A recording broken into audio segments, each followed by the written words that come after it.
Hello friends, सबको मेरा प्यार भरा नमस्कार। मैं हूं doctor Satyajit Paul from Tezpur Assam. दोस्तों, मैं होम्योपैथी प्रैक्टिस करता हूं। बहुत साल हो गया मेरा मेरा 15 साल से ऊपर हो गया होम्योपैथी प्रैक्टिस करते हुए, और बहुत सारा बीमारी मैंने ठीक भी की। और मेरा जो टाउन है असम तेजपुर में, सभी लोग मुझे होम्योपैथी प्रैक्टिशनर नाम से जानते हैं। और ज्योतिष जो है ये मेरा हॉबी है, लेकिन मेरा मेन लाइन है होम्योपैथिक। और उसी लाइन का बारे में मैं आज इस वीडियो में आप लोगों को कुछ इम्पोर्टेंट बातें बताना चाहता हूँ। और जो आप लोग तो सुने होंगे, लेकिन बहुत ही कम डॉक्टर लोग ये रूल्स और टेक्निक प्रोसेस तो जानते हैं। और जो जानते हैं तो 25% जानते हैं, 75% नहीं जानते और अप्लाई भी नहीं करते हैं। तो वही ट्रीटमेंट के बारे में, होम्योपैथिक ट्रीटमेंट का कुछ टेक्निक एंड प्रोसेस है जो क्रोनिक डिजीज के लिए होता है। वे लोग जो पेशेंट लोग जो एलोपैथिक ट्रीटमेंट का अंडर में गए थे, लेकिन निराश होकर होम्योपैथिक ट्रीटमेंट में आ गए। और ऐसा बहुत सारा आप लोग जानते हैं, बहुत सारा डिजीज ऐसा होता है जो एलोपैथिक में जाने में भी कोई लाभ नहीं मिलता है, निराशा मिलता है। तो वही लोग जो एलोपैथिक छोड़ के होम्योपैथिक में आते हैं, तो हम लोग कैसे क्रोनिक डिजीज का इलाज करेंगे, मैं उसके बारे में आज इस वीडियो में बताऊंगा। तो जब कोई भी पेशेंट किसी भी डिजीज का जो क्रोनिक बन जाता है, एलोपैथिक ट्रीटमेंट से नाराज होकर होम्योपैथिक ट्रीटमेंट में चले जाते हैं, तो हम लोग क्या करते हैं, पहले हम लोग का कुछ कंडीशन है, उस कंडीशन को मानना पड़ेगा। क्रोनिक डिजीज के लिए मैं आज वही बताऊंगा, rules and technique and processes in for the treatment of homeopathic in chronic diseases. तो पहला कंडीशन ये है, जो हम लोग का होम्योपैथिक में जानते हैं आप लोग, क्लासिफिकेशन ऑफ पेशेंट। हम लोग पेशेंट को क्लासिफिकेशन करते हैं, कौन सा पेशेंट किस कैटेगरी का होगा, उसका शारीरिक गठन क्या है, उसका मानसिक लक्षण क्या है। वो बहुत इंपॉर्टेंट है, बहुत फायदेमंद चीज़ है। ये सब चीज़ जानना पड़ता है। और उसका शारीरिक कंडीशन क्या होगा, उसका शारीरिक कैसा है, मोटा है ना दुबला है, ना लंबा है ना पतला है, वो सब हम लोग को ध्यान रखना पड़ता है। उसका किस टाइप का नेचर का पेशेंट है, मानसिक मेंटल सिम्टम्स क्या है, बहुत ही माने रखते हैं होम्योपैथिक ट्रीटमेंट में। और हम लोग का पहले वाला एक वीडियो में मैंने बताया था, होम्योपैथिक ट्रीटमेंट में जो कोई पेशेंट आता है, तो हम लोग का होम्योपैथिक में उसका धातु को तो कंडीशन होता है, धातु को तो क्लासिफिकेशन करना पड़ता है। जैसे उस पेशेंट को कौन सा कैटेगरी में आता है, वो पेशेंट तो सोरा पेशेंट है, या सिफिलिस पेशेंट है, या आपका साइकोसिस पेशेंट है। अगर किसी भी देखा जाता है, कोई मिक्सचर क्वालिटी भी है, सोरा भी है, उसका थोड़ा दोष साइकोसिस भी देखा जा रहा है, सिफिलिस भी है, तो हम लोग को पहले ये डिसीजन लेना पड़ेगा, उसका कौन सा बीमारी का, कौन सा चीररोग का क्रोनिक डिसीज के अंडर में वो पेशेंट आता है, जिसको बोलते हैं पहला जो हमारा कंडीशन, क्लासिफिकेशन ऑफ पेशेंट, मैंने जो अभी बोला। और सेकंड कंडीशन है, हिस्टोरी लेना पड़ेगा। तो कितना दिन से जो डिसीज का सफरिंग कर रहा है, कब पहला अटैक हुआ था, उसका शुरुआत कैसे हुआ था, कब हुआ था, कैसे हुआ था, किस कंडीशन में हुआ था, कितना दिन से सफरिंग कर रहा है, और किस वजह से उसका बीमारी का सामना करना पड़ा, उसका जनरेशन में क्या डिजीज है। जो पहले वाला वो जो एलोपैथिक में घूम के आया था, तो उसका कैसा कंडीशन था, उसका फिजिकल ट्रबल क्या था, मेंटल सिम्टम क्या था, पहले वाला ट्रीटमेंट जो लिया था, कौन डॉक्टर का ट्रीटमेंट ले रहा था, उस डॉक्टर ने क्या कहा था, सब कुछ ध्यान रखना पड़ता है। इसको हिस्ट्री बोलते हैं, पेशेंट का हिस्ट्री लेना पड़ता है। वो सेकेंड कंडीशन हो गया। और जो थर्ड नंबर कंडीशन है, द तीसरा कंडीशन है, और डायग्नोसिस ऑफ द केस करना पड़ता है।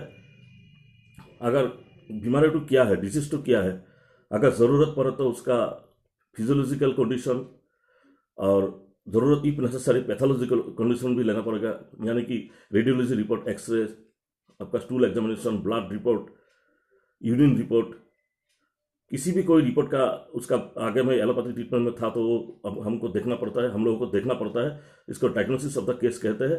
पैथोलॉजिकल भी ज़रूर है, नेसेसरी, फिजियोलॉजिकल कंडीशन भी ज़रूर है, पैथोलॉजिकल रिपोर्ट भी देखना चाहिए। और जनरल थोड़ा थोड़ा सिम्टम है, जैसे उसका नींद कैसा होता है, उसका भूख कैसे लगता है, उसका स्टूल रेगुलर होता है कि नहीं, उसका यूरिन में कोई कंप्लेन है कि नहीं, ये सब देखना पड़ता है। और जो चौथा है, if any early prescription of the homeo treatment prescribe by the doctor is available, should be examined and come to the conclusion that what was the decision of the previous doctor, that means the opinion of the disease। मतलब पहले वाला जो treatment में था, तो वो doctor ने क्या बोला था, क्या डिसीजन लिया था और उस डॉक्टर का ओपिनियन क्या था जो एलोपैथिक डॉक्टर को दिखाया था पहले, उसका पूरी हमको छानबीन करना पड़ेगा, इन्वेस्टिगेशन करना पड़ेगा। ये है चौथा जो टेक्निक प्रोसेस। और फिफ्थ जो है, पंचम जो है वो है, if your opinion is the same with the previous doctor who treated the patient, you will have search out why the patient has not cured and what was the lapse of the patient or any other causes। मतलब पहले वाला जो doctor का जो decision था, अगर मेरा decision से उसका जो डायग्नोसिस मिल गया, ओपिनियन मिल गया, तो मुझे वो छानबीन करना पड़ेगा, आप लोगों को छानबीन करना पड़ेगा जो होम्योपैथिक प्रैक्टिस करता है।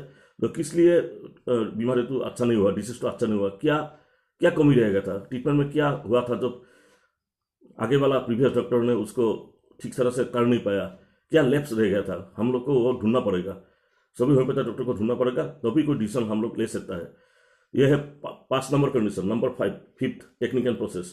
और 6 जो टेक्निक है, हमको देखना पड़ेगा जो बीमारी टू किस तरह से बढ़ता है, इंक्रीज होता है, कैसे पेशेंट अच्छा पाता है, और गर्मी में बढ़ता है कि या ठंडा में बढ़ता है, उसका चलने फिरने में तकलीफ बढ़ जाती है, ना कि उसको रेस्ट लेने में उसका आराम मिलता है, ठंडा में बढ़ता है ना गर्मी में बढ़ता है, ऐसा हम लोग को देखना पड़ता है। इसको कंडीशन कहता है। ये हो गया sixth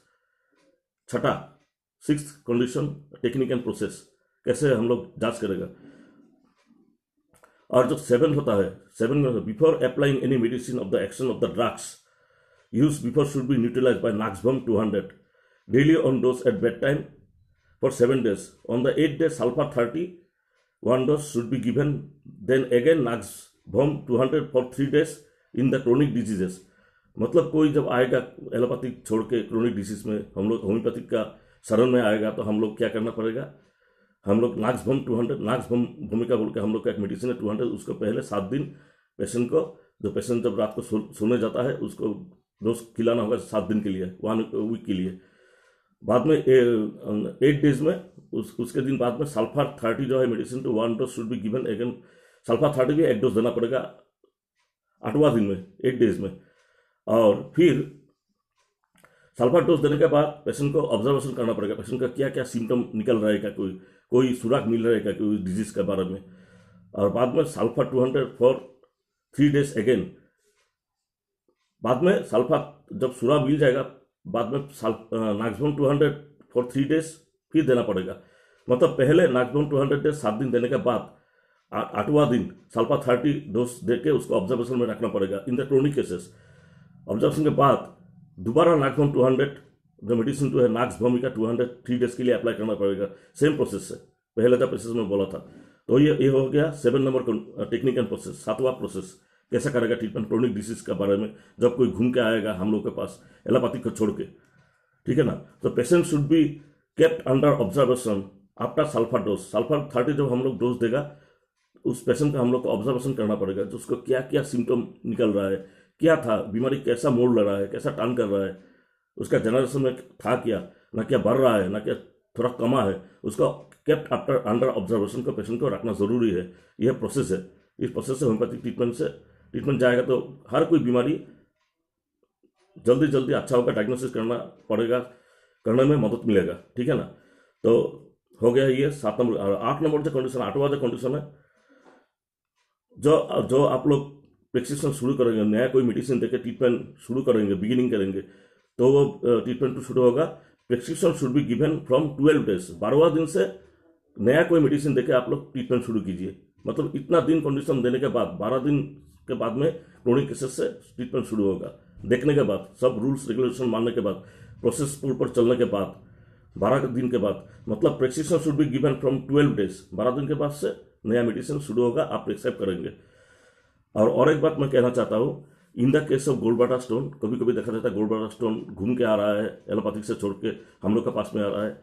in the case of gallbladder stone और किडनी स्टोन, जो रेनल स्टोन होता है, किडनी में जब पत्थर होता है, स्टोन होता है, आप लोग को मालूम है, गोल्डब्लैडर में भी होता है। कभी कभी एलोपैथिक में सर्जरी करके अच्छा होता है तो फिर दोबारा बन जाता है, तो वही पेशेंट होम्योपैथिक में शरण में आ जाता है। तो हम लोग को क्या करना पड़ेगा, in the case of gallbladder stone और kidney stone, it is suggested apply only mother tincture till the stone is completely washed out.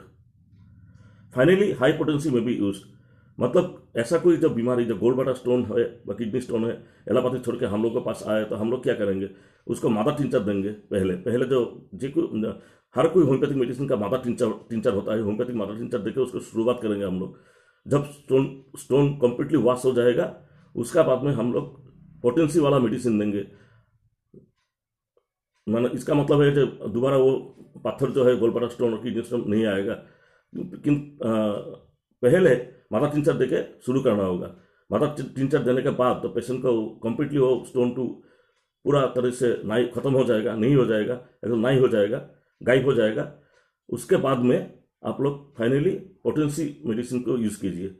तो ये है, जब ये सब जो रूल मैंने बोला है, जब कोई पेशेंट एलोपैथिक छोड़ के निराश होकर हम लोग के पास आता है, तो जो ट्रू होम्योपैथिक वाला है, जो ट्रू होम्योपैथिक डॉक्टर है, जो पेशेंट को होम्योपैथिक तरीके से ठीक करना चाहता है, होम्योपैथिक शास्त्रों को डेवलप करना चाहता है, तो इनको उन सब डॉक्टर को ये सब रूल जो मैंने अभी बोला है वीडियो में अप्लाई करके जाना होगा, प्रोसेस से ट्रीटमेंट करना होगा। क्रोनिक केसेस के बारे में मैं ये सब बोल रहा हूँ। जो लोग एलोपैथिक दूसरा कोई होम्योपैथिक को छोड़ के दूसरा ट्रीटमेंट में पहले था, निराश होकर हम लोग के पास आया है, तो क्रोनिक केस के जो केसेस है, क्रोनिक केसेस जो पुराना बीमारी है, ये सब जो ट्रीटमेंट करने से जो हम लोग मैं जो नियम बोला है, उस नियम को मान लो कि हम लोग का होम्योपैथी डॉक्टर ट्रीटमेंट करेंगे, मैं आशा रखता हूँ। और ये बहुत ही फायदा नॉलेज है, हर कोई नहीं जानता है। और ये सब नॉलेज और सब प्रोसेस अप्लाई करेंगे तो होम्योपैथी ट्रीटमेंट में हर कोई बीमारी डायग्नोसिस कर सकते हैं, आप आराम से ट्रीटमेंट कर सकते हैं, आप पेशेंट का भी आशीर्वाद पा सकते हैं।